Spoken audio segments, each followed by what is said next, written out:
Hi everyone, and welcome to the other video about the Microsoft VBA. In the last video we talked about variables and how to use them in your code. So we talked about the variable which can, for example, hold the workbook and the worksheet, and variable that holds the string values, and variable which holds the number values. Then we did a simple loop for next loop, and loop started with x holding the value 2, and it went on all the way through x holding the value 30.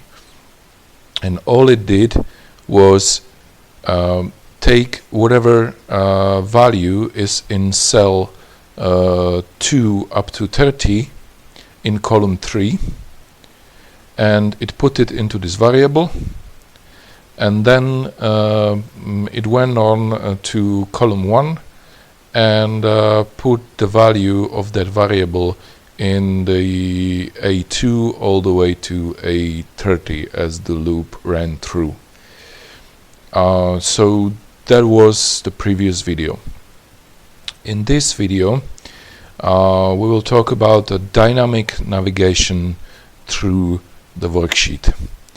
So let's say we go back to our training sheet. I have prepared a little set of data in here. You will see soon the purpose of having this structured like this. Okay, so dynamic navigation through the worksheet. I already typed in the name of the procedure, and I will just uncomment it here using this uncomment block, and we have the second procedure here below the first one. Okay, so dynamic navigation. Let's say that we want, according to selection of the cell, we want to get the value from the cell. So I will make it a little bit, put a different value in here so we'll see the difference. Hello, I'll copy that in here, in here, in here as well, in here too, and for example here we put something else like bye, and also copy it into the few places. So here for example, or here for example, or here. Okay, so we want to utilize a property called active cell with this navigation. So we will just type in an active cell dot, and first we need to find out on which row the active cell currently is. So we type down row and select the option from the drop down menu.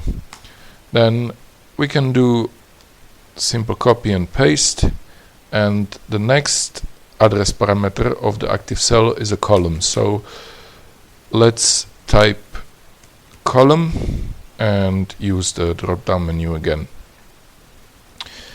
Okay, so now we are saying tell me on which row the active cell is and tell me in which column the active cell is. So we put these two parameters into the variables. So let's call them act row equals and act col equals. Click here and press enter. Okay, so we said that we would like to know the value of an active cell. So we will use another variable which says, for example, atzt cell val, okay, equals, and we start typing cells, open parentheses, and when it asks for a row index, we will use the variable which tells us the row of the active cell. Then column index, we do the same here. And we close parentheses dot value. Okay, so first the VBA finds out the row of an active cell, then second the column, and then it shows us the value of an active cell. So let's run it line by line. The cell currently active is E15, so we should get the value from cell E15 when the code finishes. So let's run over this line. Active row is 15. Let's run over another line. Active column is 5. And act value is empty, but when this line is executed, then it shows us the value of the active cell. Okay, and if we now want to populate this value somewhere else, so we can just say cells, and for example, let's say that we want to put this value into, let's say, C5, for example. So row index will be 5 and column index will be 3, and we close parentheses. We type value after dot, and we copy this variable here, and we say equals variable. Press enter, and we can drag this yellow line back to the line above, and when the line is executed, the cell gets the value. So this is one way how to basically dynamically navigate through the sheet. If I select a different cell and run the macro again, this time all the way through by pressing F5.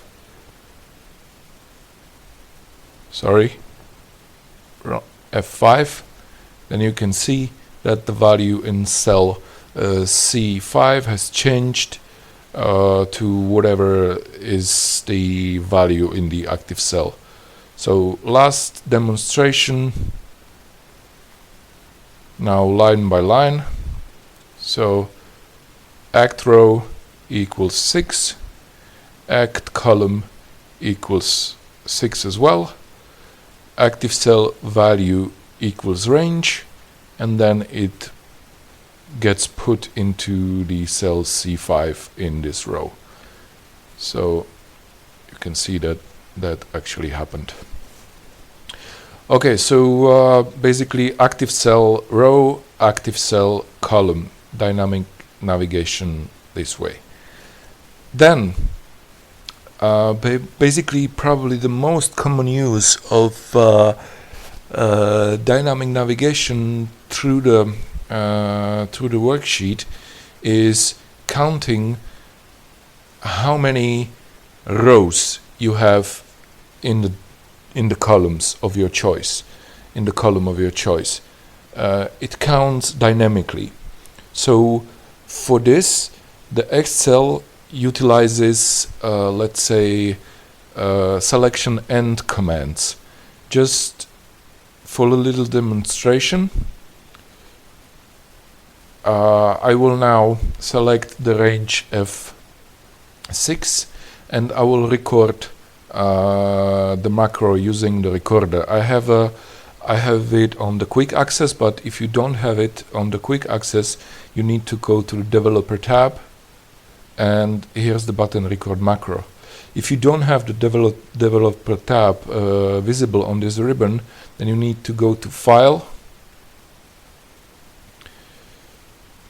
and my application is sometimes slow, sorry for that. Then you go to options and you go to customize ribbon, and then developer tab, if you don't see it straight away, will be unchecked here. So you check it in, you press OK, and the developer tab will appear here in the ribbon.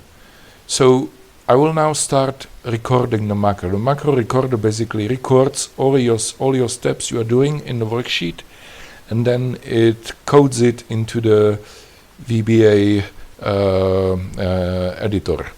And then you can view it, run it again, modify it, and so on. So for navigating through selection and method, I will just start recording the macro. I click OK, and we have the selection in F6. And to go to the next, let's say next cell above, you press Control and up arrow, and the selection skips all the way to the top. Then if you want to go back, you press Control and down arrow, and it goes back to where it was before. If I press Control and the down arrow again, it goes to the last cell which is populated in the current range. And if I press the Control and the right arrow, it goes into this range. And if I press the Control and the right arrow again, it goes back, it goes forward to whatever is the last on that row which has the value populated. I can now go back by pressing Control and left arrow, Control left arrow, Control left arrow again, and it goes to the first column. Then once I'm in the first column, if I keep pressing Control and the down arrow here, the X cell will go all the way to the last row in the worksheet, which is 1,000,000 something. If I press now Control and the up arrow, it goes back to whatever is first populated cell or the last populated cell in that column. And same with columns. If I now press Control and the right arrow, it first goes here, then here, then here, and if I press it again, it goes to the last available column on the spreadsheet. And if I go back, it goes to the previous range. So this is a command selection end. And we are now going to have a look. We are stopping the recording of the macro, and we are now going to have a look what we did. So you can see that the second module was added here when I started recording. So let's see what is in that module. And it's basically saying selection. That is the row which was selected at the start of the macro, and then when we pressed Control and the up arrow, this command got into play, and whatever was in the most upper position was selected. And then we press Control and the down arrow, so whatever again the selection was, then the selection went down, and whatever was the first, let's say, populated cell with any value in it, it got selected. Then the same goes with Control and the right arrow. The same goes with Control and the left arrow, and so on. So when we want to navigate, go back to our macro here. When we want to navigate through the sheet automatically or dynamically, for example, to count how many rows we have in certain column, we will utilize this option of selection and end command. So let's say now I want to find out what is the last row at this moment in column A. Okay, so go back to the code and we'll start typing. We're gonna put the name or position of the last row into the variable, and you can again use whatever you want. Just use LR as for the last row. And now it equals, and we start typing cells. Since we are not going to be working on any other sheet than the sheet that is currently active, which is sheet 3, we can start at cells. We don't have to define the name of the sheet here. So cells, open parentheses, and the row index. And now we need the Excel to count how many rows is in column A. So we type rows dot count, take the selection from the drop down menu by pressing tab, and we want the rows in column A, which is column 1. And in here we press dot, and we are going to utilize let's say and XL up command. I will explain later why. So press the and XL up command here, press dot, and type row. Okay, so what Excel does when this line is executed, it does the same as we did manually. So it comes in here and it counts the number of rows, and the number of rows is over the million, and then it uses the what we used, and XL up, so control up arrow manually, so and XL up, and then it gives us the number of the row. So once again, counting the total number of rows in column 1, going up to the first populated row from the end in that column, and telling us the row number. So I will for now just comment these first 4 lines. So let's say we want to count how many rows we have in column 1. So F8, F8, you can see that last row variable is now empty, and if we execute this line, we can see that the last row in column A is row 10. Okay, right now let's make a few more rows here. So going back to this line again, it was 10. When it gets executed again, it's now 22. So whatever is being added in here, when this line is used, it will dynamically count how many rows you have in that column.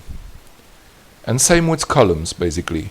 So I will stop this code now, and let's say we want to figure out what is the last column with the value in row 1.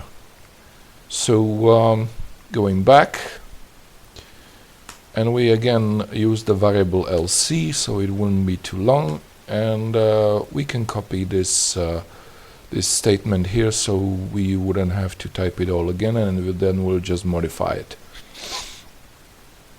So in here we are not finding out what is the last row in column 1, but instead we are finding out what is the last column in the row 1. So we need to switch this. This will be 1 as for the first row, and we now need to count columns. So columns count, and in here we have to switch the end command to something different. We can't go up in here because This is the first row, and it cannot go up. So what we utilize here is XL to left command. And we paste it in here. And we don't want the row here, we want column number. So we say column. And press enter. Okay, so what it now does is the same way as it did with the rows. So it finds out how many columns the sheet has, and it goes back to the left to the first one with the value in it, and it gets the column number. So let's run it and see what it does. Okay, so run it line by line. First, this counts the number of rows in column A, and then this counts the number of columns in the first row. And it's surely 7. 1, 2, all the way to 7. Okay, so I'm going to stop here, and this video is going to be split into 2 parts. In the second part, we will use what we have learned in this video in the actual loops and in the actual code. So hope you find this useful for now, and let's see you in the other video, which is coming shortly. Thank you, and bye for now.